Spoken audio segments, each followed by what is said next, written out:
हमारी सनातन संस्कृति से संबंध रखने वाले भारत की भूमि में जितने अलग अलग विचार तैयार हुए, इन सभी विचारों के वाहक आज हमें यहाँ पर दिखाई पड़ते हैं।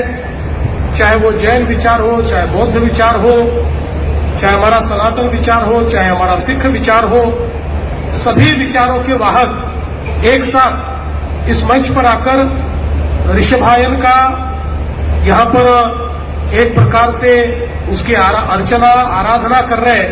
ये भी मैं ऐसा मानता हूं कि बहुत महत्वपूर्ण है। और आज 1111 ग्रंथों का भी एक प्रकार से लोकार्पण हो रहा है। ऋषभायन एक ऐसा विचार है, भगवान ऋषभ देव जी ने जिस प्रकार से एक जीवन का मार्ग दिखाया, साहित्य, कला, संस्कृति, इसके साथ साथ एक सभ्यता को चलने के लिए जो जो आवश्यक होता है, हंसी मसी और खुशी, ये जो विचार उन्होंने बताया कि सुरक्षा भी, साधना भी, ज्ञान भी और कृषि भी, इस विचार को प्रतिपादित करने वाले 1111 ग्रंथ जो बहुत ही ज्यादा अनुसंधान के साथ यहाँ पर तैयार किए गए हैं, उनका लोकार्पण हो रहा है और कल तक इनकी संख्या 1400 तक पहुंच जाएगी। ये भी मैं ऐसा मानता हूं कि अपने आप में एक बहुत बड़ी बात है। एक प्रकार से हमारी सभ्यता में अगर किसी चीज की कमी रही तो हमने अपने इतिहास का संकलन कभी किया नहीं। इसलिए दुनिया की सबसे पुरानी सभ्यता और अभी 2000, 3000, 4000 साल पहले जो सभ्यताएं बनी, उसके साथ इसकी तुलना की जाती है। लेकिन जब दुनिया को सभ्यताएं क्या है ये पता ही नहीं था, उस समय पूर्ण विकसित अवस्था में हमारे भारत में सभ्यताएं हुआ करती थी और उसी सभ्यता का प्रतीक ऋषभायन है, भगवान ऋषभ देव ने दिया हुआ विचार है। इसलिए मैं ऐसा मानता हूं कि आज सभी संतों का एक मंच पर उपस्थित होना ये भी बहुत महत्वपूर्ण है, क्योंकि ये जो हमारी एक भारतीय ज्ञान पद्धति है, जो एक इंडियन नॉलेज हमारी सिस्टम है, इस ज्ञान पद्धति को हमारे आने वाली पीढ़ियों तक पहुंचाना और जो वैश्विक विचार हम सबने पाया है, उस वैश्विक विचार से दुनिया का कल्याण हो, इस प्रकार की कामना करना, ये मैं ऐसा मानता हूं कि इस कार्यक्रम का मूल उद्देश्य है।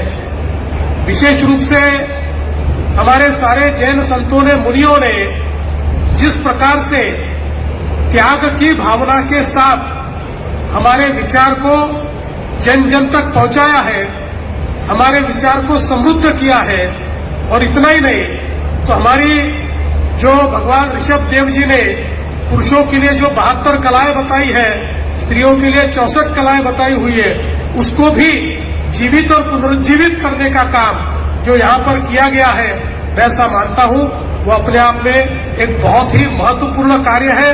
हमारे देश के लिए, हमारे देश की संस्कृति के लिए, हमारे अभिमान के लिए, स्वाभिमान के लिए और आत्माभिमान के लिए ये काम अपने आप में बहुत ही अनूठा और बहुत ही महत्वपूर्ण है।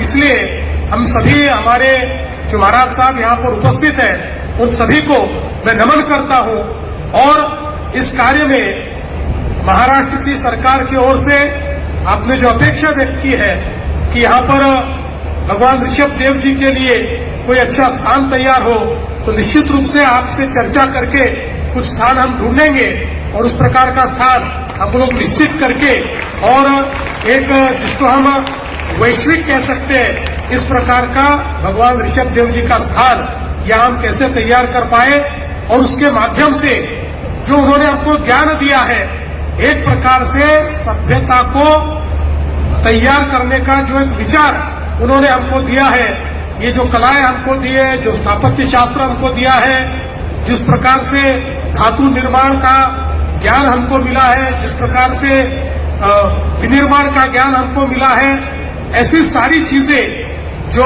उनसे शुरुआत होती है, उस ज्ञान को एक साथ लाने का जो प्रयास है, इसमें निश्चित रूप से हम लोग सहभागी होंगे, ऐसा मैं आप सभी को यहाँ पर आश्वस्त करता हूँ। और इस बहुत ही अच्छे कार्यक्रम में आपने मुझे यहाँ बुलाया, भगवान ऋषभ देव जी के दर्शन करने का मौका दिया, और ये जो हमारा बहुत ही बहुमूल्य ज्ञान है, इस ज्ञान के साथ जुड़ने का आपने मुझे मौका दिया, इसलिए आपका आभार व्यक्त करते हुए अपने शब्दों को विराम देता हूं। धन्यवाद।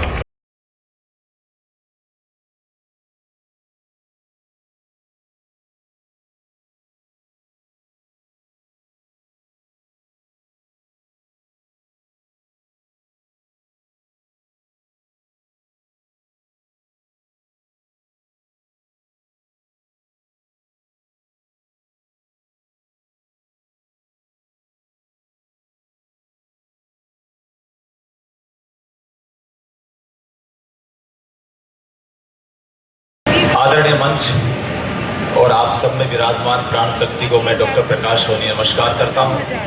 मेरे विषय है ऋषभ और ध्यान साधना पद्धति में प्रेक्षा ध्यान। भारतीय अध्यात्मवादी परंपरा में ध्यान साधना का अस्तित्व अति प्राचीन काल से ही है। यहाँ तक कि अति प्राचीन काल मोहनजोदड़ो और हड़प्पा की संस्कृति में जो खुदाई में शिलें मिली है, उपलब्ध हुई है, उनमें भी ध्यान की मुद्राएं योगियों में पाई जाती है।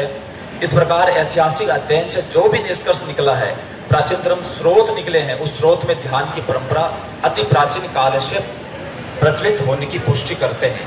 उनसे यह भी सिद्ध होता है कि भारत में यज्ञ परंपरा के साथ साथ में ध्यान की परंपरा भी प्राचीन रूप में विद्यमान रही है और सदैव उनका आदरपूर्ण स्थान भी रहा है। ध्यान प्राय सभी भारतीय दर्शनों का लक्ष्य मुक्ति प्राप्त करना रहा है। मुक्ति प्राप्ति के लिए प्रत्येक दर्शन में अपनी अपनी साधनाएं, विधियां हैं। साधनाओं में विभिन्नता होते हुए प्रत्येक दर्शन में ध्यान की अपनी एक सभ्यता है, एक साधना है, और उस साधना का उस क्षेत्र में, उस दर्शनों में महत्वपूर्ण स्थान भी है। तथा जैन धर्म में ध्यान को साधना में सर्वोच्च स्थान और महत्व दिया गया है। वो अन्य साधनाओं को ध्यान की सहायक रूप में माना गया है। उत्तराध्ययन के 26वें समाचारी अध्ययन में साधु के लिए दिन में 4 प्रहर स्वाध्याय एवं 2 प्रहर ध्यान करने का प्रावधान है। स्वाध्याय अर्थात आत्मलोकन करने से ध्यान करने का सामर्थ्य आता है, इसलिए वाचना, प्रश्ना आदि स्वाध्याय के भेदों का ध्यान का आलंबन और आधार कहा है। अतः स्वाध्याय भी ध्यान का सहायक अंग ही है। प्रेक्षा ध्यान आगमिक और आगमेतन परंपरा 10वें कालिक सूत्र में कहा है, संपिखे अपगमपणम, आत्मा द्वारा आत्मा की संप्रेक्षा करें, मत के द्वारा सूक्ष्म मन को देखो, स्थूल चेतना के द्वारा सूक्ष्म चेतना को देखो। देखना ध्यान का मूल तत्व है, इसलिए इसे ध्यान पद्धति का नाम प्रेक्षा ध्यान रखा गया। पारंपरिक इतिहास के अनुसार जैन योग के आदि प्रणेता भगवान ऋषभ है। जैन दर्शन का वैचारिक पक्ष ही उसका सैद्धांतिक पक्ष है। वह तर्क एवं अनुभव पर आधारित है। जैन दर्शन में जीव के आध्यात्मिक उत्थान के साथ साथ में 8 तत्वों के माध्यम से समझाया गया है तथा जगत की व्याख्या 6 द्रव्यों से की गई है, जिसमें सम्यक ज्ञान, सम्यक दर्शन, सम्यक आचरण पर अत्यधिक बल दिया गया है। जैन धर्म के मूल जैन ग्रंथों को ही आगम कहा गया है।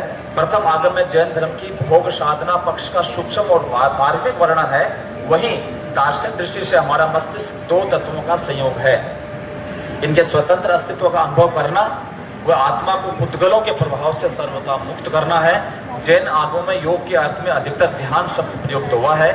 आचार्य महाप्रज्ञ के अनुसार ध्यान विषय को 4 भागों में विभक्त किया गया है। पर पहले युग में ध्यान की मौलिक पद्धति कायोत्सर्ग, भावना, विपश्यना और विचय प्राप्ति। वहीं 5वीं शताब्दी के बाद ध्यान की विधियां लेती रही। आचार्य हरिभद्र ने महर्षि पतंजलि के योग दर्शन को आधार मानते हुए जैन साधना पद्धति के साथ जोड़ा। विक्रम सदी की 11वीं और 12वीं शताब्दी में आचार्य शुभचंद्र ने ज्ञानार्णव व आचार्य हेमचंद्र ने योग शास्त्र की रचना की। विक्रम की 19वीं शताब्दी में जय आचार्य की दो कृतियां बड़ो ध्यान व छोटो ध्यान मिलती है। 20वीं शताब्दी में आचार्य तुलसी ने जैन योगी की परंपरा में मनोनुशासनम ग्रंथ की रचना की।